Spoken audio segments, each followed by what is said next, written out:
ములుగు జిల్లాలోని గట్టమ్మ తల్లి ఆలయానికి భక్తులు పోటెత్తుతున్నారు. మేడారం వెళ్లే భక్తులు మొదట ములుగులో కొలువైన గట్టమ్మ తల్లిని దర్శించుకుంటారు. గట్టమ్మ తల్లిని దర్శించుకున్న తర్వాతే మేడారం సమ్మక్క సారలమ్మకు మొక్కులు చెల్లించుకోవటం ఆనవాయితీగా వస్తోంది. వరుస సెలవులు రావడంతో భక్తులు భారీగా మేడారం బాట పట్టారు. దీంతో గట్టమ్మ తల్లి ఆలయ పరిసరాలు భక్తులతో సందడిగా కనిపిస్తున్నాయి.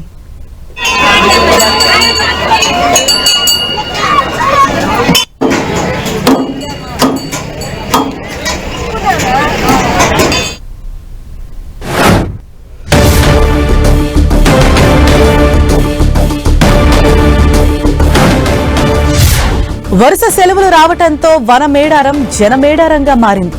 భక్తులు ముందస్తు మొక్కులు చెల్లించుకునేందుకు భారీగా వస్తున్నారు. వన దేవతలను దర్శించుకుని మొక్కులు చెల్లించుకుంటున్నారు. తెలంగాణ నలుమూలల నుంచి మేడారం వైపు భక్త జనం కదిలి వస్తుంది. గతంలో ఎన్నడూ లేని విధంగా ఈసారి జాతర కంటే ముందే వన దేవతలకు మొక్కులు చెల్లించేందుకు భక్తులు భారీగా తరలి వస్తున్నారు. ఈ నెల 28 నుంచి 31 వరకు మేడారం మహాజాతర కొనసాగనుంది. రాతి కట్టడాలతో ఈసారి మహాజాతరకు అపురూప నిర్మాణాలను నిర్మించింది ప్రభుత్వం. రాతి కట్టడాల్లో వనదేవతలను చూసి తన్మయత్వం చెందుతున్నారు భక్తులు.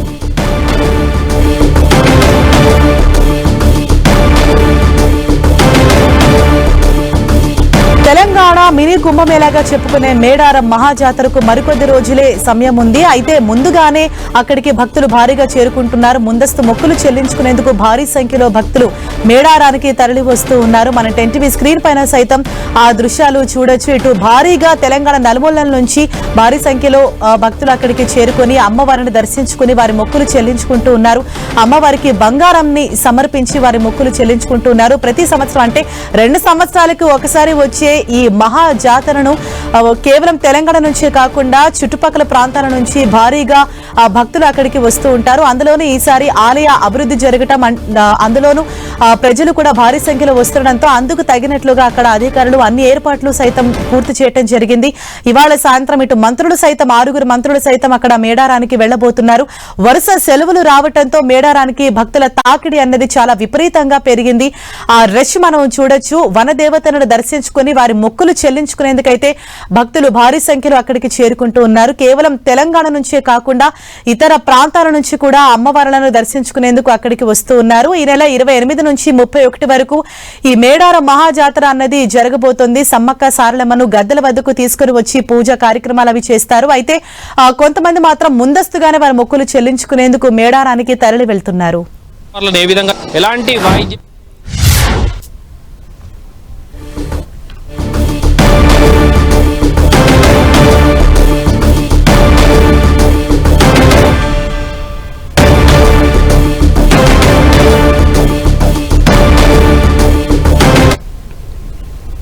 మేడారంలో వనదేవతల ప్రాంగణం రూపురేఖలు మారుతున్నాయి. గద్దెల విస్తరణ నిర్మాణ పనులు తుది దశకు చేరుకున్నాయి. ఆదివాసీల చరిత్ర నేటి సమాజానికి చాటి చెప్పేలా 100 ఏళ్ల పాటు చెక్కు చెదరకుండా మేడారం ఆలయ నిర్మాణ పనులు కొనసాగుతున్నాయి. ప్రస్తుతం పనులు వేగంగా సాగుతున్నాయని, వీలైనంత త్వరగా పనులు పూర్తి చేస్తామంటున్న ములుగు కలెక్టర్ దివాకర్తో మా ప్రతినిధి కేకే ఫేస్ టు ఫేస్. ధీరత్వమే దైవత్వమై దేదీప్యమానంగా వెలుగొందుతున్నటువంటి జాతర మేడారం జాతర.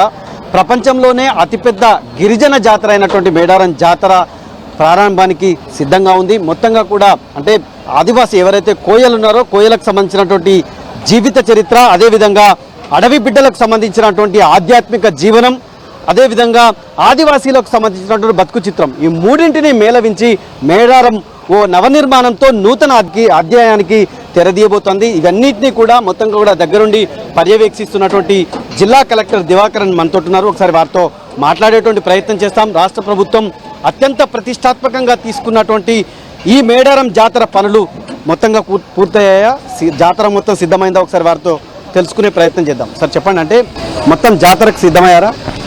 మనము జాతరకి 100% మనము రెడీ ఉన్నాము. అన్ని ఇన్ఫ్రాస్ట్రక్చర్ పనుల్లో మనం ఏదైతే చేస్తున్నామో డ్రింకింగ్ వాటర్ ఫెసిలిటీ కానీ, శానిటేషన్ కానీ, మన జంపన్న ఘాట్ దగ్గర కానీ డెవలప్మెంట్ వర్క్స్ మనం అన్నింటినీ చేసుకున్నాము. ఇక్కడ రోడ్ వైడనింగ్ పని కూడా ఏదైతే జరుగుతుందో 90% కంప్లీట్ అయిపోయింది. టెంపుల్ కూడా దాదాపు ఒక షేప్కి వచ్చేసింది. మనం లోపల పూర్తి పని, గద్దెల పని ఇవన్నీ మనము ఫుల్ షేప్లో మనం కంప్లీట్ చేసుకుని మనము జాతరకి ఇమీడియట్లీ 12th మనం అన్ని కట్ ఆఫ్ డేట్ పెట్టుకున్నాం. 12th లోపల ఏదైతే పని జరుగుతుందో అవన్నిటినీ క్లోజ్ చేసుకుని మనం ముందుకు పోవాలని అనుకుంటున్నాం. ఆదివాసీలకు సంబంధించినటువంటి కోయల జీవిత చరిత్ర కావచ్చు, ఆధ్యాత్మిక జీవనం కావచ్చు, వాళ్ళ బతుకు చిత్రం మూడింటిని ఒకే చోట పేర్చాలని ఏ రకంగా రూపకల్పన చేశారు, ఎన్ని రోజులు పనిచేశారు, నిర్విరామంగా ఎంతమందిని క్రోడీకరించారు? సో ఫస్ట్ మనకి దిశానిర్దేశనం అనేది ఆనరబుల్ సీఎం గారు, మీరు కట్టే టెంపుల్ ఏదైతే ఉందో ఒక 200 years అయినా అది చెక్కకుండా అది అట్లనే ఉండాలి. ఒక హిస్టారికల్ ఇదిగా ఉండాలి. ఆదివాసీల గౌరవాన్ని నిలబెట్టేలాగా ఉండాలి. వాళ్ళ ఆచారాలు, విచారాలు, నమ్మకాలని రిఫ్లెక్ట్ చేసేలా ఉండాలి అని చెప్తే మనము ఒక ఆల్మోస్ట్ 2 months ప్రతి ఒక్క పూజారులతో 100 times మనం మీటింగ్ పెట్టి ఉండొచ్చు.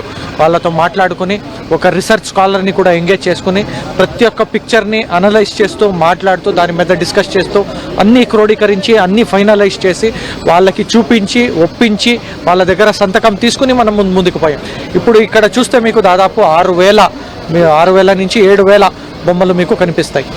గద్దెల మీద ఉన్న బొమ్మలు అవన్నీ వాళ్ళ దేవతలకి సంబంధించింది. వాళ్ళ పడిగల మీద ఉన్నది వాళ్ళ ధ్వజ, పడిగ అంటే వాళ్ళ ధ్వజమని అనుకోవచ్చు, అంటే నాడు భాషలో మనం ఆడే భాషలో దానికి సంబంధించినది ఉంటుంది. 2 రకాల స్టోన్స్ని మనం వాడాము, ఒకటి గ్రానైట్, ఒకటి శాండ్ స్టోన్. గ్రానైట్ అనేది ఈ వైట్ కలర్లో మీకు ఏదైతే కనిపిస్తుందో అది, ఇది కొంచెం ఈ కలర్ ఉన్నది ఇది శాండ్ స్టోన్. శాండ్ స్టోన్ అన్నా కూడా ఇది మీకు మన రామప్ప టెంపుల్లో ఏదైతే మనము వాళ్ళు కెత్తారు కదా అన్ని కార్వింగ్స్, అది కూడా శాండ్ స్టోనే. అలాంటి శాండ్ స్టోనే 100% మనకి లైఫ్ ఉంటుంది, మంచిగా ఉంటుంది. ఎస్పెషల్లీ ట్రైబల్స్ ఇష్యూస్ మీరు చెప్పినట్టు సూక్ష్మంగా ఉంటారు. వాళ్ళకి ఫస్ట్ మన మీద నమ్మకం అనేది కలపాలి. మనం చేస్తున్నది వాళ్ళ కోసము, వాళ్ళ చరిత్రనే మనం చెప్తున్నాము, వాళ్ళ చరిత్ర వాళ్ళు చెప్పిందే మనం చేస్తున్నాం అనేది నమ్మకం కల్పించడం. దీని మీద కూడా మేము సమగ్రంగా ఒక రీసెర్చ్ చేసాం. సమ్మక్క గోత్ర, సారలమ్మ గోత్ర, ప్రతి గోత్రానికి వాళ్ళకి గోత్ర చెట్టు అనేది ఒకటి ఉంటుంది, వాళ్ళు పూజించే చెట్టు అనేది ఒకటి ఉంటుంది. ప్రతిదానికి ఒక 2 చెట్లు వాళ్ళకి ఉన్నాయి. దాన్నే ఐడెంటిఫై చేసి దాన్నే తీసుకొచ్చి పెట్టడానికి డిఎఫ్ఓ గారికి, మనకు స్థానికంగా ఉన్న డిఎఫ్ఓ గారు రాహుల్ జాదవ్ గారికి స్పెషల్గా ఈ పనిని అప్పచెప్పడం జరిగింది. మేడారం అంటేనే వేల ఏళ్ల చరిత్రకు సంబంధించినటువంటి జనప్రవాహ గీతం. అట్లాంటి జనప్రవాహ గీతం ఈరోజు మీకు ఒక నూతన అధ్యాయాన్ని క్రియేట్ చేస్తుంది. ఎట్లా అనిపిస్తుంది ఒక కలెక్టర్గా? యాజ్ అ కలెక్టర్ నాకు చాలా లక్కీగా అని అనిపిస్తుంది.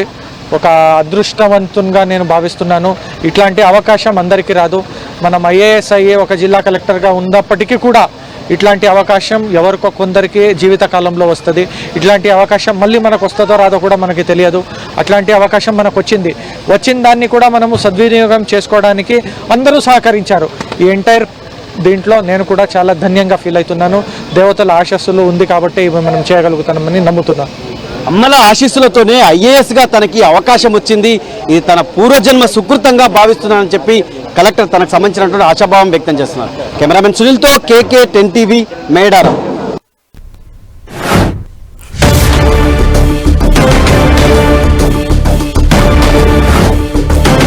తెలంగాణ మంత్రుల బృందం ఇవాళ మేడారంలో పర్యటించనుంది. డిప్యూటీ సీఎం భట్టి విక్రమార్కతో పాటు 5 మంత్రులు ప్రత్యేక విమానంలో మధ్యాహ్నం మేడారం చేరుకుంటారు. డిప్యూటీ సీఎంతో కలిసి సీతక్క, కొండ సురేఖ, శ్రీధర్ బాబు, పొన్నం ప్రభాకర్ తో పాటు పొంగులేటి శ్రీనివాస్ రెడ్డి మేడారం పర్యటనకు వెళ్తున్నారు. మేడారం అభివృద్ధి పనులను పరిశీలించనున్నారు. అనంతరం అధికారులతో అభివృద్ధి పనుల పురోగతిపై సమీక్షించి ప్రెస్ మీట్ నిర్వహించనున్నారు. సాయంత్రం 4:30 తిరిగి హైదరాబాద్ రానున్నారు. మంత్రుల పర్యటన సందర్భంగా మేడారంలో భారీ బందోబస్తు ఏర్పాటు చేశారు పోలీసులు.